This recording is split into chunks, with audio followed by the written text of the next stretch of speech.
Okay, welcome to episode 7 of my podcast titled Mr. K is Wrong.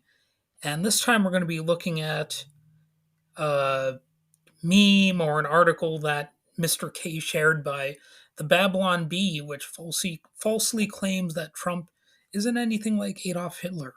So, yeah, that's going to be another fun episode.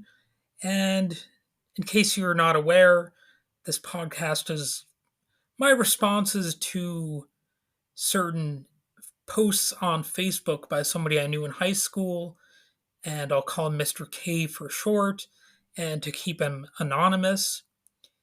And that's basically the premise of this entire podcast is that I occasionally will look at his postings on Facebook and debunk them because he went down a far right rabbit hole at some point. I think he was always, a Republican type, but now he's just a straight up lunatic, basically.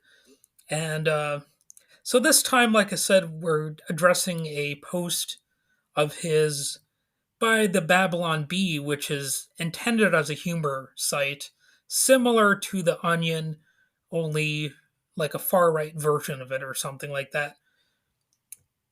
It's not like I've never been able to laugh at the Babylon Bee, but they're certainly not like The Onion enough. The Onion is definitely much more funny. I'll just put it that way. But in this case, the story that they posted is an image of Kamala Harris, who is of course the presidential candidate running on the Democratic side. But it says Democrats explained Trump was going to be Hitler during his first term, but he forgot. Oh, isn't that zany? Isn't that hilarious? Of course, the obvious suggestion is that there's no way in which Donald Trump was similar to Hitler, which is kind of funny because, as far as I'm concerned, it'd be fair game to even compare the Democratic Party in some ways to the Nazis. Like we've got a political system that is basically a war machine in many respects. They're capable of contributing to dictatorships around the world. You know, and the two party system has supported terrorist groups and all kinds of shady things like that. A lot of authoritarian leaders enjoy the support of the United States. So, as far as I'm concerned, it's fair game to say that both parties actually are at times, in certain respects, comparable to authoritarianism, right? But not according to the Babylon Bee. They, of course, have to spring to the defense of Donald Trump at all times. So, in debunking this meme, I will go on to use the Cohen Center for Holocaust and Genocide Studies at Keene State College. They have something called the Characteristics of Fascism, and it's got like 16 different points, and I'll go over those a little bit later on. I probably won't offer a whole lot of commentary on them, but first I want to make some original points of my own here. So remember, pretty recently, on regular occasions, Donald Trump has said, you know, immigrants are destroying the blood of the country, they're poisoning the blood, destroying the fabric of the country, and, just fanatically saying we're going to have to get them out. And at this point, the so called illegals that he's talking about will include legal immigrants because they've talked about deporting people who were originally from Haiti who are living in Springfield, Ohio, and they are here legally. Now, I know J.D. Vance, um, in addition to having all that eyeshadow on, like he's, from some glam band in the 1980s, in addition to that, he knows how to play the role of a charlatan. He's good at playing the role of a charlatan. So he makes up the idea that, oh, they are actually here illegally. No, no, they're not. They are here legally. I mean, unless they've, in some rare circumstances, broken the rules, but the vast majority of them are here legally. So don't believe what JD Vance says. He's a liar. You know, I know he grew out that beard to hide his chubby face and to look more manly and tough or whatever, but ultimately he's just a scared little boy, just like so many of these other people. And deep down there's some aspect of them that is afraid of immigrants, and not European immigrants, but non-white ones. So keep that in mind at all times. That's been proven time and time again. And that whole dogs and cats conspiracy theory, they're eating the dogs and cats. Well, that was actually promoted by a neo Nazi group called Blood Tribe. And you can find a YouTube video of one of them infiltrating sort of a town hall kind of meeting, maybe like a city council meeting, and saying a bunch of offensive stuff and even coming up with a racist nickname for himself. I'm not going to get too much into those details, but you can find that online on YouTube if you want. And the accusations of Trump having some allegiance to fascist ideology actually goes back pretty far. In addition to the what they call the Central Park Five, where he has refused to admit that he was wrong there and that they were actually fully exonerated. In addition to that, Vanity Fair in 1990, they accused him of being a Hitler fan, and this was because, quote, as the magazine says, Ivana Trump told her lawyer Michael Kennedy that from time to time her husband reads a book of Hitler's collected speeches, Minute Order, which he keeps in a cabinet by his bed. So yeah, that goes all the way back to the early 1990s where these accusations existed. So they're not new. Recall that in 1990, Trump was not only not president, but he wasn't really running for president. There might have been speculation at the time that he would eventually, but back then he was just, a businessman who had a bunch of failed ventures. Um, but also in 1990, this happened in public, on a public in a public way, because Barbara Walters interviewed Trump and questioned him about his love of Hitler's speeches.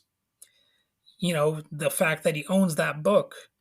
He didn't deny owning the book and said it was given to him by someone who may have been Jewish, which was sort of a way of weaseling out of the negative implications. Now, I do want to note a complicated thing here. All right, some might disagree on this point, but I think it's true anyway. Technically, a person can own a questionable book of like quotes of nefarious people and not necessarily reflect its values. I think practically anyone out there can agree that it's at least possible. But the question emerges, what if you do reflect the values of such a book? What then? And what if you're a prominent person in, American life? And, what if you're both a former president and someone who could become president again? So, on that note, I'm going to look at when Trump supporter is used as a pejorative. So there are similarities between the two parties, and that's been true before, during, and even after Trump. I don't want to hide that fact.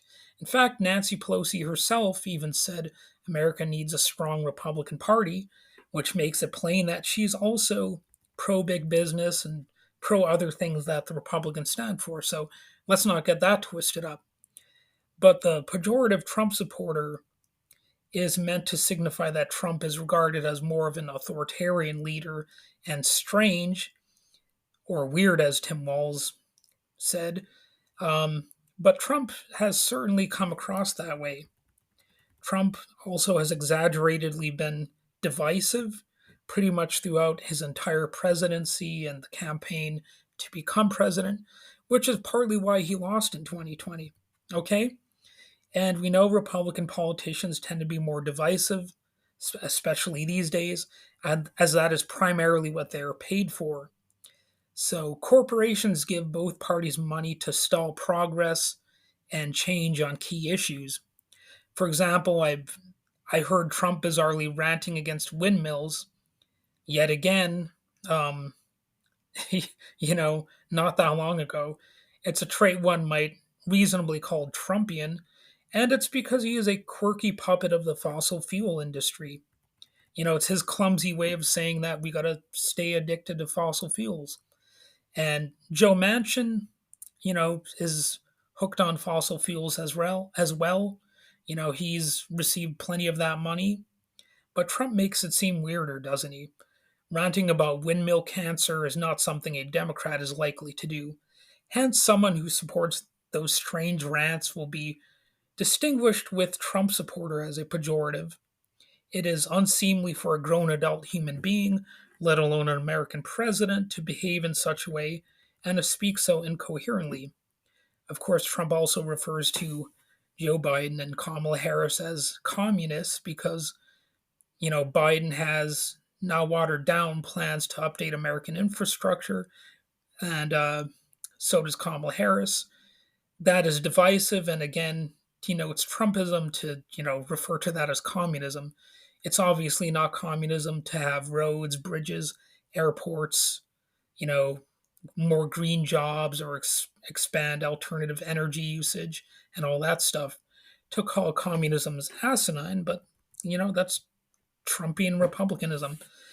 The intentional division behind Trump is profound, and it spells big money for already powerful interests.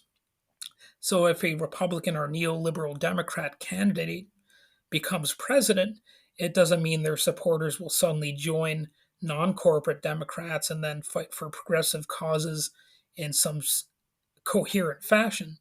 That's not why these people are elected. That's not why these big businesses throw money their way. They were elected to keep big business happy, basically at the expense of everyone else. If the rich say jump, the Republican or neoliberal president says how high. Trumpism was largely an attempt to get new Republican voters to show up and support that agenda, and it was actually surprisingly successful. They may like the so called free market policies of the Republican Party, but they may oppose some of the social policy tenets, such as women's suffrage, civil rights, and the right to vote for, African Americans and other minority groups. As a prominent example of those, you have white nationalist Nick Fuentes, who has advocated against women having the right to vote and is openly hostile to minorities, despite, being buddies with Kanye West, oddly enough, because we've learned in recent years that there are indeed black Nazis out there. So if you think Fuentes and his group are completely irrelevant to the Republican Party, guess again.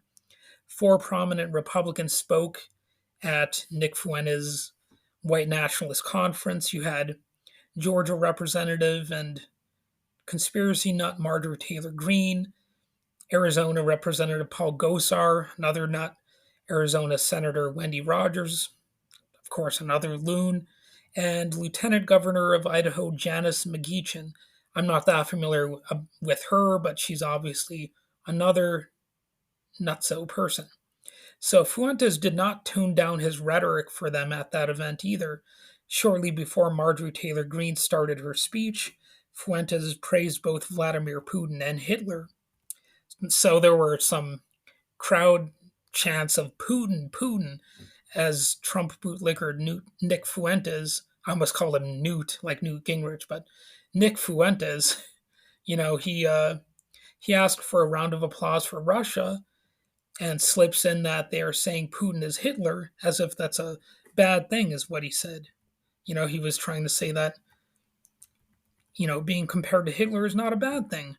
So that's somebody that, Nick Fuentes is somebody that Donald Trump actually had over at Mar-a-Lago at his Thanksgiving dinner, of all things. So imagine that, not only was he kicking off his campaign at the time, but it was also during Thanksgiving week. Like that's a that's a time where you invite family over. You would think so. Apparently, somebody like Nick Fuentes is comparable to family for Donald Trump. Obviously, Marjorie Taylor Greene is regularly praised by Donald Trump, who obviously tried to subvert the national election and impose himself as president for life. Meanwhile, we can reasonably expect Trump or Trump supporters, who are on the more Nazi side, to support any renewed effort to impose something like black codes or Jim Crow restrictions. And if you don't believe that's possible, well, Senator Mike Braun of Indiana had said it should be up to individual states to decide on interracial marriage being legal. That was actually a scandal that happened, and I think some people forgot about it. But in other words, it is supposed to be the state that has rights, not the individual, which in my book is not very conservative, but definitely reflective of the modern GOP. You know, states have rights, people don't. Then you have plenty of anti gay laws, such as the wacky one in Florida, that somehow convinced Americans that if a teacher even acknowledges gender identity or sexual orientation in class, it means you're a pedophile and a quote unquote groomer. Never mind that gender identity also technically means referring to moms and dads. But, I guess that's a loophole that they wanted to forget about at the time. From what I understand, a lot of those laws have been kind of either watered down or struck down completely, but that's something they tried to implement. And as an added bonus, DeSantis wants us to think that Disney is grooming kids if it features any gay or trans characters in any content. Never mind that Snow White gets kissed on screen, which, if they were fair, these weirdos would have to consider a display of sexual orientation and identity. And if you think that's not weird enough, like you're still not uh, surprised by any of this, well, Ron DeSantis has actually praised his state for banning math books, which they claim indoctrinate kids with critical race theory. So, yeah, the wackiness just kept on going with the DeSantis, uh, whatever you want to call him, the DeSantis lunacy. And what about potential witch burners? Do Trump supporters make room for them in their clown car? You betcha. So there's a headline that a lot of people forgot about, but it said Michigan GOP chair calls top Democratic women witches and quips about assassination of Republican congressman. Okay, so maybe that one example isn't enough either. So how about Pastor Greg Locke preaching about witches in his audience? And for good measure, Locke also held a book burning ceremony. So, as the saying goes, if you're willing to burn books, you're probably also willing to burn people. So, after all that, if a Democratic candidate becomes president, they may appeal to a certain amount of white voters, but they will probably not directly, intentionally align themselves with literal white nationalists. And let's not forget that the Trump supporter campaigned to subvert the electoral college process and install fake GOP electors in swing states was a thing too. These are unfortunately proven elements of many Trump supporters, and if they're not fine with these things, they sure must be ignorant of what is actually going on among those prominent figures that I mentioned. Now, it is absolutely guaranteed that some conservatives will try to link all Democrats to rioting and looting in 2020, and certainly there were bad times to be had back then, and likely will be in the future, with either a Democratic or a Republican administration. However, let's also not forget that much of the behavior, which Republicans themselves characterize as an absolute nightmare, was actually spurred on by conservative approaches to policing. If you actually look into this issue, you'll find that other industrialized countries have considerably less police violence. The Guardian notes that in the first 24 days of 2015, police in the US fatally shot more people than police did in England and Wales combined over the past 24 years. And then there's another statistic from that Guardian article that notes that the population of Finland is 5.4 million people, and they only had 6 bullets fired by police in 2013 in the entire year. But in Pasco, Washington, in the United States, which has a population of 67,599 people, there were 17 bullets fired in the fatal shooting of Antonio Zambrano Montes. So, yeah, again, 6 bullets fired by police in Finland, a population of 5.4 million, versus 17 bullets in one shooting in Washington. So, you know, quite quite a quite a discovery. So maybe you're thinking, oh, I'm getting sidetracked with all these additional points here, but I think they all kind of paint a picture of the difference between sane politics and wild and crazy Nazi like politics. So okay, now I'm going to as promised, go over the Cohen Center for Holocaust and Genocide Studies characteristics of fascism from Keene State College. So, number one is powerful, often exclusionary populist nationalism centered on a cult of redemptive, infallible leader who never admits mistakes. Why does that sound familiar? Two, political power derived from questioning reality, endorsing myth and rage, and promoting lies. Hmm. Wow. Why would that be relevant? Three, fixation with perceived national decline, humiliation, or victimhood. Yet again, don't know why that would be cited in reference to Donald Trump. So four, white replacement theory used to show that democratic ideals for freedom and equality are a threat, oppose any initiatives or institutions that are racially, ethnically, or religiously harmonious. Okay, now number five, disdain for human rights while seeking purity and cleansing for those they define as part of the nation. Six, identification of enemies slash scapegoats as a unifying cause, imprison and or murder opposition and minority group leaders. Seven, supremacy of the military and embrace of paramilitarism in an uneasy but effective collaboration with traditional elites. Fascists arm people and justify and glorify violence as redemptive. 8. Rampant sexism. 9. Control of mass media and undermining truth. 10. Obsession with national security, crime and punishment, and fostering a sense of the nation under attack. Well, who always uses that kind of rhetoric? Gee, I don't know. I really don't know. 11. Religion and government are intertwined. Sounds like, Project 2025 kind of stuff. 12. Corporate power is protected and labor power is suppressed. So, you know, expect that to happen as well. 13. Disdain for intellectuals and the arts not aligned with the fascist narrative. That's why they call everything they don't like woke. They try to put it all under that umbrella. If it veers even a little bit away from their little family values narrative, it's got to go. It's toxic. It's poisonous, poisoning the blood of the country. Maybe Disney is also trying to eat the cats and dogs. 14, rampant cronyism and corruption. So loyalty to the leader is paramount and often more important than competence.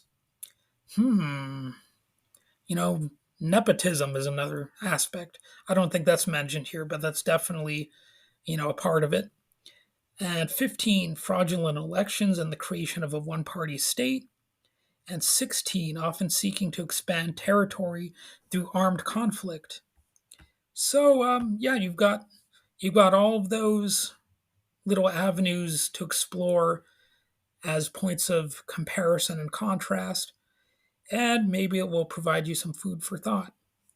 Anyway, that's about all I've got for today, and I'll be back probably next week, or maybe a week after that. We'll see.